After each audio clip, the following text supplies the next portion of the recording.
Hollowness and Meaning, on Being Trans and Creative, Breaking Open or Just Broken, by C.E. Dorset. I whisper each morning, I am still here. I hear each day, why are you here? Friends say kind words that I do not hear. Others say vile words, and I hold them all dear. There are times when I feel the light going out of my eyes, but somehow I'm still here. Words float through the air like bees seeking a flower on which to land. It needs to allure, to call, to invite them in.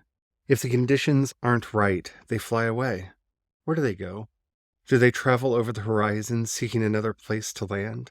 Somewhere that will nourish them and provide them with what they need? I wondered too much about the words that fly by, and whether there was anything I could have done to catch them.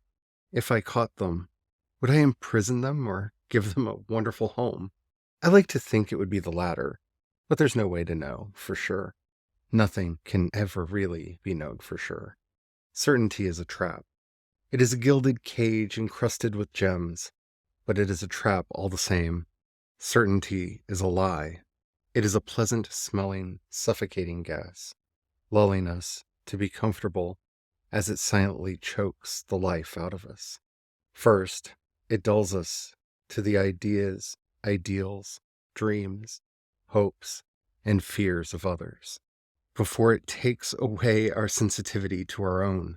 The more certain we become, the harder it is for us to accept when we are wrong. We will be wrong about many things, and need to always keep learning. Openness is vulnerability's breath. Vulnerability opens us up to listen.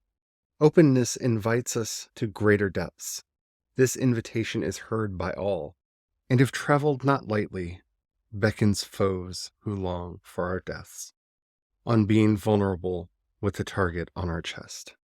It is hard to be open and honest in this world, not just for trans people, but all queer people, people of color, as problematic as that term is, women, and neurodivergent people, all the people with targets on them. The more open we are, the more fuel we give to the fires longing to consume us. If we are willing and able to walk through the fire, the pain works for our benefits. I understand not volunteering to have our heads chopped off. You never know if it is a green knight or a true enemy that will take it off for real. Stay safe out there. Just to rest my head on the chopping block, I understand where TERFs are coming from. It is fear. I don't know how many of them recognize it, but it is a pure fear that is controlling them. It isn't fear of trans folk. It is fear of men, of misogyny, of the victimization they have suffered in their lives. This isn't true for all of them. The grifters saw a market to plunder and have rushed in as well, but they have no morals and cannot be reached. The TERFs who are acting out of fear can. It won't be easy, but each of them has a path to work beyond their fear, but they have to choose to walk it. Our job is to encourage them to take the first step. Don't misunderstand me. I'm not saying we don't fight back and we don't stand up for ourselves. We have to keep our people safe. Vulnerability is being honest, but part of being honest is seeing the motivations of the opposition. Most of them act out of fear, and the most vocal and tiny part of them are acting out of hate or for the grift of it. Our pain and fear is money in their pockets. Notes on the rebellion. Oppression is the mask of fear. There will be times when the struggle seems impossible. I know this already. Alone, unsure, dwarfed by the scale of the enemy. Remember this. Freedom is a pure idea. It occurs spontaneously and without instruction. Random acts of insurrection are occurring constantly throughout the galaxy. There are whole armies, battalions that have no idea that they've already enlisted in the cause. Remember that the frontier of the rebellion is everywhere, and even the smallest act of insurrection pushes our lines forward. And then remember this. The Imperial need for control is so desperate because it is so unnatural. Tyranny requires constant effort. It breaks. It leaks. Authority is brittle. Oppression is the mask of fear. Remember that. And know this. The day will come when all these skirmishes and battles, these moments of defiance, will have flooded the banks of the Empire's authority, and then there will be one too many. One single thing will break the siege.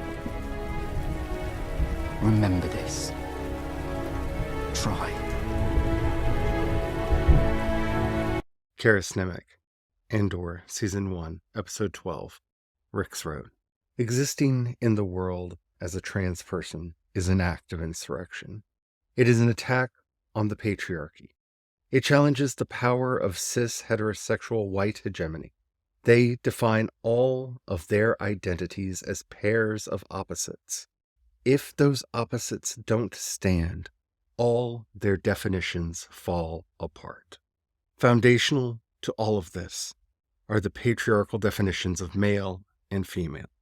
First, I have to say that the words male and female, even though they look similar, do not share root words. Female comes from the Proto-Indo-European word for one who nurses. Male comes from the PIE for young man. Beyond that, we are uncertain, though it may be related to the word for pole. Having said that, active living definitions of the words are defined against each other. We traditionally associate all the adjectives related to power, action, control, and strength to masculinity. Words associated with frailness, weakness, delicateness, passivity, and softness to femininity. This dichotomy became worse under colonialism and American chattel slavery. In order to justify racism, the frailty and inability of white women to defend themselves was one of the lies used to justify the oppression of black people. It is impossible to separate our modern definitions of male and female from this history of misogyny and racism. If this current definition of the gender binary breaks, the foundational lie of white supremacy, patriarchy, and misogyny is pulled out from underneath them. This is what they are fighting to protect. Look at their arguments. Men bad. Trans women are just bad men looking to take advantage of women. Protect women. No one is arguing that we shouldn't protect women. What we are arguing about are the two other assumptions. One, women are weak, frail, and soft. Two, trans women are not women who are threatened by the same dangerous actions as other women. If we pay attention to the arguments made against trans people, the vast majority of them ignore the existence of trans men and non-binary folk. They insist on defining women as weak and in need of protection, and not on the men who endanger those women through their actions. They then falsely claim that trans women are the bad men, actually. This is how patriarchy works. It demeans women while pretending to be their savior from an outside enemy. Kelly J. Keen-Minshall, who works publicly under the name of Posey Parker, has actually called for cis straight men to invade women's restrooms to keep trans women out. Weren't they arguing that they wanted to keep those they see as men out of female spaces? That has never been the goal. The goal has always been to protect the patriarchal status quo so we don't have to think about our broken relationship to gender and how it feeds misogyny and white supremacy. Our existence is a threat to their system of power. They are afraid of losing power. Knowledge is power, but not strength. It is powerful to know that this new face of misogyny exists only to support patriarchy and white supremacy. But this knowledge will not change the minds of those trapped in the system. The grifters will grift so long as there is money to be made. Haters will hate until something shakes them out of their hate. but that is the minority of the opposition. The majority of the opposition to trans rights are afraid, and we have to address those fears. We can never be respectable enough to convince people we are not dangerous. It hasn't worked for the civil rights movement, the feminist movement, or even the queer rights movement. It wasn't and will never be respectability politics that will move public opinion. Exposure changes minds and hearts. You cannot have compassion for people you are unfamiliar with. That is the hardest part of this. We have deceived ourselves into believing that humans are rational animals. We aren't. We are emotional animals who justify our feelings with reason. That doesn't mean we stop fighting for the facts. But we cannot allow ourselves to believe that the facts will save us. Connection and getting others to see us as valid human beings will save us. When arguments don't work, change the mode of debate. Make music, art, sculpture, tell stories, write fiction, tell jokes. Be creative. Creativity speaks to the deepest parts of us. Use your strengths. If you debate well, debate. If you are a creative, make magic. The biggest thing we can do, as long as we are safe about it, is show up and be seen. Running on empty. Yes, I feel broken, beaten, empty on the inside. I remember being bashed, leaving the club in a skirt. Like so many others, I am so tired of having to repeat myself over and over again. Just over the past 5 months, I did a post on being a queer, transgender person of faith over on Creation's Path. On Project Shadow, I wrote about my thoughts for the Transgender Day of Remembrance, and I started my non-binary writer podcast with an episode called Paying the Queer Tax. Those are just the posts I've had the energy to make. I've given talks and presentations, not to mention all of the one-on-one and small group discussions I've had in that time. I don't want to spend all of the little energy I have on this, saying the same things over and over again.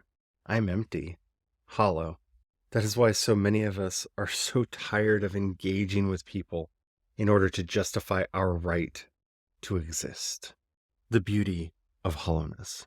Broken, shattered, empty, torn open, devoid of joy, lost in pain, grief, whole while cut into pieces, untouched by their words, free from caring, opened up, hollow. The beautiful thing I have found in being hollowed out is that I am open for something new to grow in me. Their hate is a forest fire that may have scorched me, but it has fertilized the dormant seeds within me to sprout and bring forth new creative work.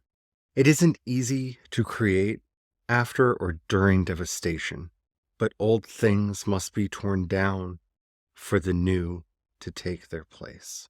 The harder they go scorched earth on me and my people, the more fertile soil they make for us to take root and grow. The truth is not a rose, it is a weed.